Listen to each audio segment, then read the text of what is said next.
अब हैदराबाद में भड़काऊ बयानों पर टेंशन के बीच एक और बहुत बड़ी खबर आ रही है। तेलंगाना के निजामाबाद में पीएफआई के ट्रेनिंग कैंप पर गृह मंत्रालय ने एक्शन लेने का मन बनाया है। गृह मंत्रालय ने एनआईए को जांच के आदेश दे दिए हैं।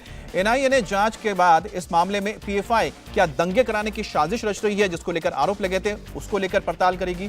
निजामाबाद में कराटे कैंप के नाम पर पीएफआई का ट्रेनिंग कैंप चलाया जा रहा था और बताया जा रहा है कि पीएफआई के ट्रेनिंग कैंप के लिए विदेश से फंड भी आ रहे थे। लगभग 200 लोगों को पीएफआई के कैंप में ट्रेनिंग भी दी गई है।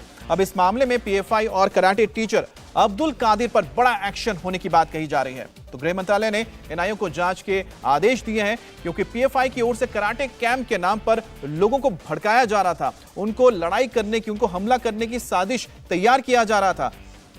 और आपको बता दें, कराटे कैंप के नाम पर करीब 200 लोगों को ट्रेनिंग दी गई है और ये पीएफआई की ओर से, यानी पॉपुलर फ्रंट ऑफ इंडिया इसको चला रहा है। और पीएफआई ट्रेनिंग कैंप के लिए विदेश से फंड भी ले रही थी। ये भी बात सामने आ रही है, जिसकी जांच की जाएगी। और जो कराटे टीचर है उस पर एक्शन होगा और किस तरह से लोगों को इसमें शामिल किया गया और किस तरह से इनको तैयार किया जा रहा था। और बात करेंगे संवाददाता मनीष प्रसाद से। मनीष, आपके पास और क्या जानकारी इस बारे में?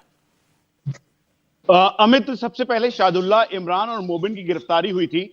इंटरोगेशन में उसने बताया कि पिछले 6 महीने से एक कराटे कैंप वो चला रहे थे, कराटे, कुंफू और साथ में वेपन ट्रेनिंग दे रहे थे, जिसमें करीबन 200 से ज्यादा लोगों को उन्होंने ट्रेनिंग दी। और ट्रेनिंग देने के लिए 6 लाख रुपए देकर हायर किया था अब्दुल कादिर को, जो कि करीबन 52 वर्षीय पीएफआई का एक एक्टिव मेंबर है। और यही नहीं, बल्कि लगातार ये जो कैंप ऑर्गेनाइज करके वहां पर उनको ट्रेनिंग दे रहा था। जो 6 लाख रुपए आए, या फिर अब्दुल कादिर को जिसे बैक सपोर्ट मिल रहा था, या मोबिन, उसके बाद इमरान और शादुल्ला को जो पूरी तरीके से एक्टिवली सपोर्ट मिल रहा था, उसकी चेन को इन्वेस्टिगेट करने के लिए अब एनआईए को मिनिस्ट्री ऑफ होम अफेयर्स ने कहा है। और इसमें 2 मेन केंद्र बिंदु होंगे कि जिन जिन लोगों को इन्होंने अभी तक ट्रेनिंग दी है, और जो वेपन ट्रेनिंग, साथ में उसके अलावा जो कराटे और कुंफू की ट्रेनिंग दी है निजामाबाद और आसपास के इलाकों में, उसके साथ साथ जो एक पूरा फंड का रूट है जो कि अलग अलग कंट्रीज से आया है। हमें बताया गया कि गल्फ कंट्रीज का इसमें बहुत ही बड़ा रोल है।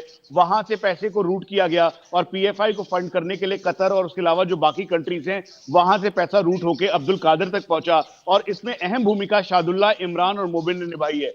तो इसीलिए इन तीनों को गिरफ्तार किया हुआ है। लेकिन अब इन्वेस्टिगेशन का मेन केंद्र बिंदु 52 वर्षीय ये अब्दुल कादिर हो गए, जिन्होंने ये ट्रेनिंग दी। करीबन 200 से ज्यादा लोगों को इन्होंने कुंफू, साथ में मार्शल आर्ट, कराटे की ट्रेनिंग के साथ साथ आर्म्स की ट्रेनिंग दी है, वेपन हैंडलिंग की ट्रेनिंग दी है। तो इसीलिए अब एनआईए इस पूरे मामले को इन्वेस्टिगेट करेगा। अच्छा मनीष, पीएफआई का नाम आने का मतलब यह होता है कि साफ सी बात है कि कहीं ना कहीं यहाँ पर लोगों को रेडिकलाइज किया जा रहा है, क्योंकि पीएफआई के ही जुड़े हुए बहुत सारे ऐसे सदस्य थे जो, आपको बता दें, कि कासरगोड जो इलाका पड़ता है केरल में, वहां से वो कहां गए, आईएस में शामिल हुए थे। इसलिए जो मनीष बता रहे थे कि इसके जो लिंक सामने आ रहे हैं वो बहुत ही खतरनाक है। बहुत बहुत शुक्रिया मनीष आपका। इंडिया टीवी हर वक्त हर जगह डाउनलोड करने के लिए सर्च करें India TV news Google play store या ऐप स्टोर पर।